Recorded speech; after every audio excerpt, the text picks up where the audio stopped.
Quelqu'un a dit, je suis le portail. Et pas lui, du ciel. Il n'y a pas de portail qui mène au ciel. C'est une supercherie spirituelle. C'est un poteau rose qui a été découvert et démantelé. La parole. Il n'y a pas de portail pour le ciel, c'est faux. Portail là, c'est pour l'enfer, tout droit, sans escale. Mais la porte étroite, le chemin resserré, conduit tout droit au paradis céleste. Mais avant d'y entrer, tu vas passer par l'homme qui gagne la porte étroite. Je suis la porte étroite. Du temps de l'aube et du matin. Si tu entres par moi, tu as la vie éternelle. Si tu me contours, tu vas rentrer par la porte, par le portail du ciel. Et tu vas traverser le ciel pour rentrer en enfer. Parce qu'il n'y a pas de portail pour le ciel. Frère, il n'y a pas de portail pour le ciel. Il n'y en a pas. Là-dessus, Matthieu 7. 13-14. Là-dessus. Entrez par la porte étroite. Je ne dis pas. Entrez par la porte étroite. Car l'âge est la porte. L'âge est le portail. Spacieux. L'âge est le portail. Spacieux. Et le chemin. Qui mène à la perdition. Et il y en a beaucoup. Il y en a beaucoup. Qui entrent par là. Qui entrent par là. Mais. Attends. Le portail ne conduit jamais au ciel. Il n'y a pas de portail du ciel. Il a dit ça pour aveugler les moutons qui le suivent. Pour les barbares. Il séduit. Mais il sait lui-même qu'il est la porte large qui mène à la perdition éternelle, à la mort éternelle. Mais à côté, il y a une autre porte qui s'appelle la porte étroite. Là-dessus. Mais étroite est la porte resserrée, le chemin qui mène à la vie éternelle. Et il y en a peu. Il y en a peu qui les trouvent. Il y a peu de chrétiens qui ont trouvé la porte étroite aujourd'hui. Je vais dire un mystère. Quelqu'un prend son Google. Je veux le nombre des chrétiens aujourd'hui. C'est 2 milliards et quelques de chrétiens.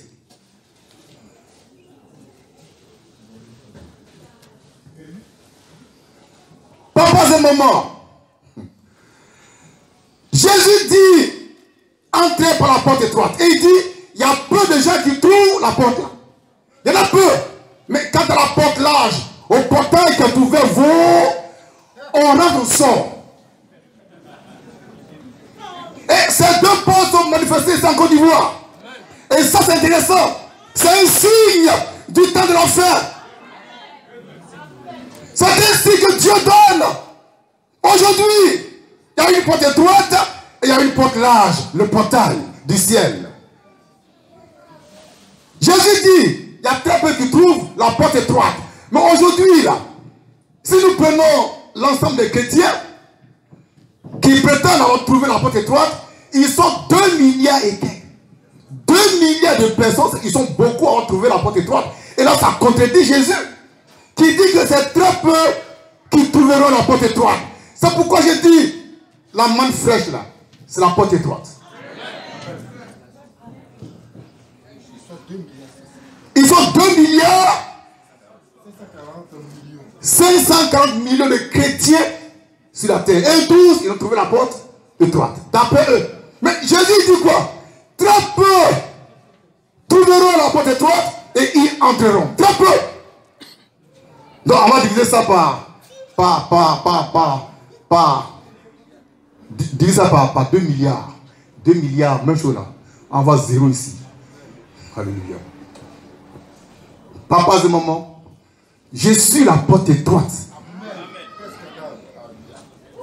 Du temps de l'aube et du matin. Et très peu me trouveront. Très peu m'écouteront. Et vous dites, mais ce qu'ils disent, c'est pas de la Bible. C'est écrit où? Frère, la Bible, on s'en capable de ça. Oh, la parole. Il vous dit, mais c'est écrit où? C'est quel verset? Je te parle de la parole de Dieu, tu me parles de verset biblique.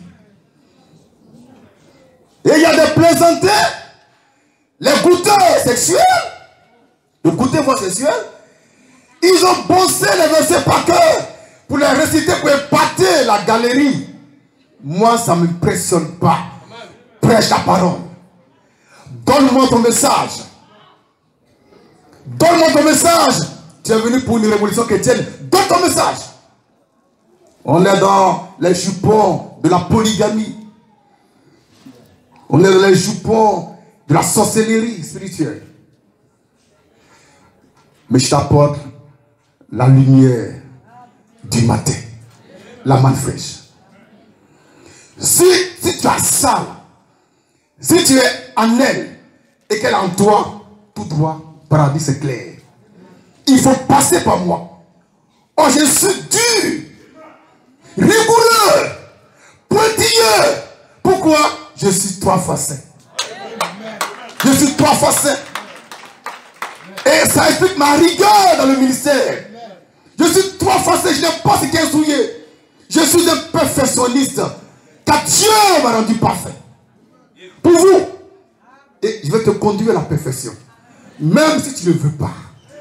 Parce que je t'ai engendré. Je vais te forcer à entrer là. Alléluia. C'est ici la manne fraîche. On va tous entrer par la porte étroite où on est déjà passé. Papas et mamans, Jésus t'a baptisé de son Esprit Saint, de son feu. Et moi je sais que dans ton cœur, il y a un feu qui brûle. Je sais ça, je vois ça. Quelquefois tu es un peu Chanel, là, tu fais des trucs bizarres. Reste tranquille. Reste tranquille. Le corps ne compte pas. C'est l'esprit qui est en toi qui compte. En toi, homme, il y a un autre homme créé à l'image du Dieu vivant. L'homme spirituel qui vit en toi, qui parle en toi et qui se nourrit de la manne fraîche. Et plus tard, ton corps physique va tomber et enterré dans la terre, d'où il a été tiré. Mais quand le temps viendra, le jour de la rédemption, de l'adoption, quand Jésus paraîtra, tu vas sortir de là, vivant, avec un nouveau corps, pour aller avec Jésus dans l'éternité. Soyez tranquille. Ne craignez rien. Tu as trouvé, tu as cherché, trouvé la bonne part qui ne te sera jamais ôtée. Cette part-là, c'est la manne fraîche. Il n'y a pas 2 mannes fraîches. Il n'y a pas 2 mannes fraîches. Mais il y a des usurpateurs. Ils sont à l'affût, ils guettent. Et quand je balance la révélation, ils récupèrent ça, ils courent avec ça. Mais ce que les gens ignorent, une fois que je donne une révélation et que c'est écrit, c'est fini.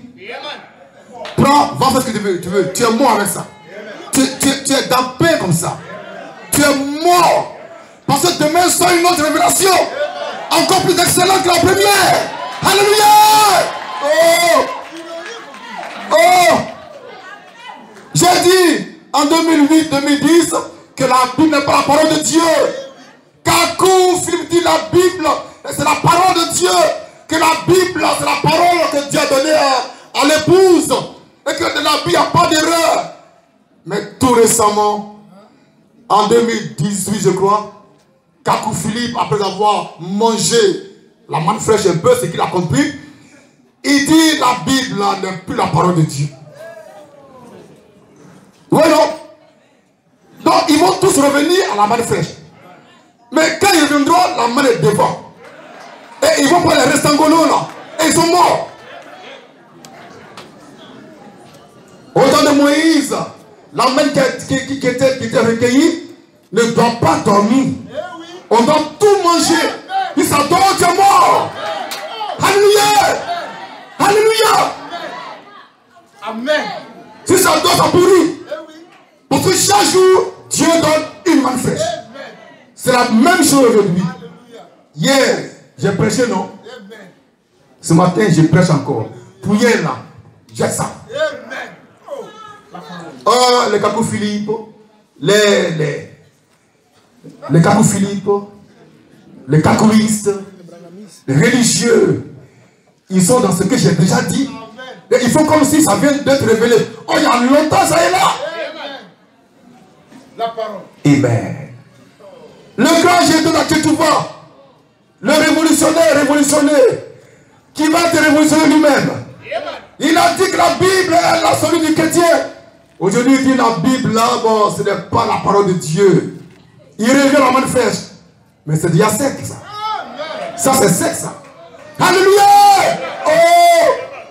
Mais le message qui va avoir du mal à prêcher. Amen. Le message que Kakou Philippe, là que tu vois, les religieux auront du mal à prêcher, c'est de dire à la fin du monde que moi, Dieu m'a fait Dieu. Ils ne vont jamais franchir ce pas-là. Frère, ils ne pourront jamais franchir le pas de la divinité dans l'homme. Un seul homme a osé dire ça. Dieu m'a fait Dieu. Et il est précis. Le 30 décembre 2000. Et il est précis. À une veille de prière. Il est précis. Il y a des témoins oculaires qui sont encore vivants. Dieu m'a fait Dieu. Mais je ne me suis pas proclamé Dieu. Amen. Par passe de moment, soyez remplis du Saint-Esprit. Sans limite. Afin que vous compreniez votre position en Christ. Vous êtes dans le corps mystique de Jésus. Je ne dis pas corps occultisme, mystique. Les chrétiens, ils ont peur de ce mot-là. Quand on dit mystique, oh, c'est rose croix. Tu es bâtard. Les chrétiens, ils doivent aller à l'école. Vous voyez, la plupart des prophètes aujourd'hui, des hommes de Dieu, ou soit des hommes de Dieu, c'est des gens qui n'ont pas réussi à l'école. Il a échoué 4 fois au bac, 5 fois il s'est fait virer du lycée classique, et puis il s'est trouvé une vocation céleste. Il est prophète. Il est bishop. Non. Tu as échoué à l'école. Il reste là-bas. Moi j'ai fait école, j'ai fait université, j'ai travaillé pour la Côte d'Ivoire. Pendant longtemps, j'ai été chef de service. Je ne suis pas n'importe qui. Mais quand Dieu m'a appelé, j'ai vu que tout ça c'est la boue. Il n'y a pas de valeur. Il n'y a rien dedans. Parce que maintenant Dieu m'a appelé à lui.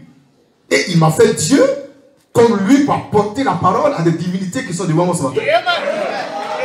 Alléluia. Oh la parole. La plus parole. La plus parole. Papa, soyez joyeux. Réjouissez-vous. Faites la fête. Amen. Que Dieu s'en bénisse. Est-ce qu'on peut dire encore l'écriture? Il y en a encore. Jean 16, verset 13. Que Dieu s'en bénisse. Lecture. Quand le consolateur. Quand le consolateur sera venu. L'esprit de vérité. Il vous conduira dans toute la vérité. Car il ne parlera pas de lui-même. Oui.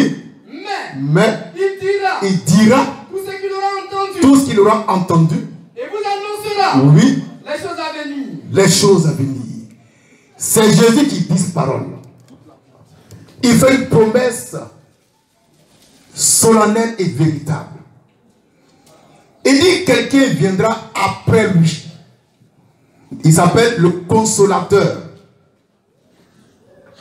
Ou l'esprit de vérité. Et il va préciser sa fonction, son rôle. Et il dit quoi?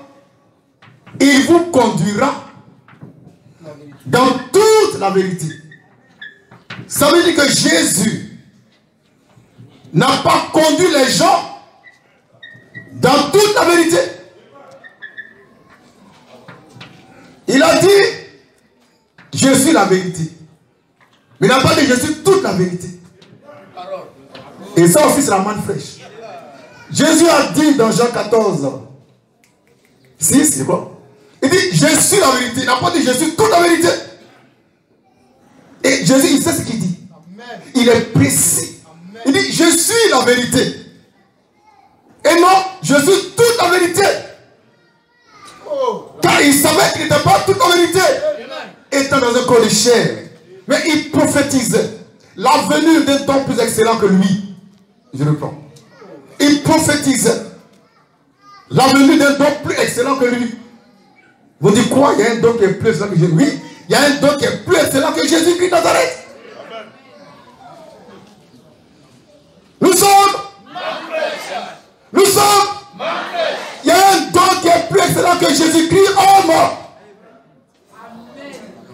Il y a un don qui est plus parfait que Jésus-Christ, homme. Et quand il sera venu, ce don plus parfait que lui, il vous conduira dans toute la vérité. Et ce que Jésus ne l'a pas dit, il va vous dire ça. Donc on attend qu'il vienne ce don-là. Le don parfait. Le don merveilleux. Qui va vous rappeler ce que Jésus a dit et vous dire même ce que Jésus n'a pas dit. Mais quand il viendra, ils vont dire, oh, il a combien de fidèles chez lui? Ici, il n'y a que 2 fidèles. Ici, il n'y a que 2 fidèles. Il y a moi-même et l'épouse ivoirienne. On est 2 seulement. Et puis on fait mal. Alléluia! Papa et maman, on est 2 ici. Il y a moi et l'épouse ivoirienne. Mais il n'y a pas l'homme devant nous. Nous corrigeons la Bible. Nous corrigeons la Bible. Nous corrigeons Moïse, Jérémie, Ézéchiel, Malachie, Paul. Voilà quelqu'un qui s'est embrouillé toute sa vie. Paul, c'est un débrouillard spirituel.